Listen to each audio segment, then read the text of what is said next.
Liquid ಇದೆ. So ಈಗ ನಾವು ಯಾವುದೇ ಕಾರ್ಯಕ್ರಮ ಮಾಡ್ಬೇಕಾದ್ರೆ ದೀಪ ಬೆಳೆಸೋ ಮೂಲಕ ಮಾಡ್ತೀವಿ. ಸೊ ಇದು ವೈಜ್ಞಾನಿಕ ಕಾರ್ಯಕ್ರಮ ಆಗಿರೋದ್ರಿಂದ ನಾವು ವೈಜ್ಞಾನಿಕವಾಗಿ ಉದ್ಘಾಟನೆ ಮಾಡ್ತಿದ್ವಿ.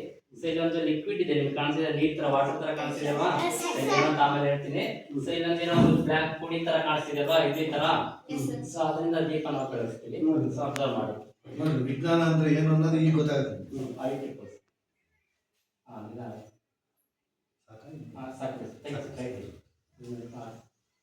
ನೋಡ್ತೀರಲ್ವಾ? ನೋಡ್ರಿ, ಹೊಗೆ ಬರ್ತೈತೆ, ಆಮೇಲೆ ಬೆಂಕಿ ಬರ್ತೈತೆ.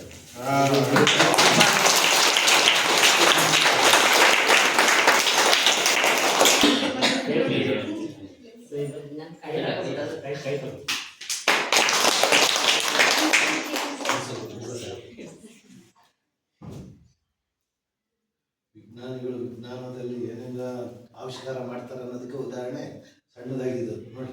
ಬಸವೇಶ್ವರ ಸರ್ಗೆ ಎಷ್ಟು ಹೇಳಿದ್ರು ಕಡಿಮೆನೆ ಹೊಗಳಿದ್ರು.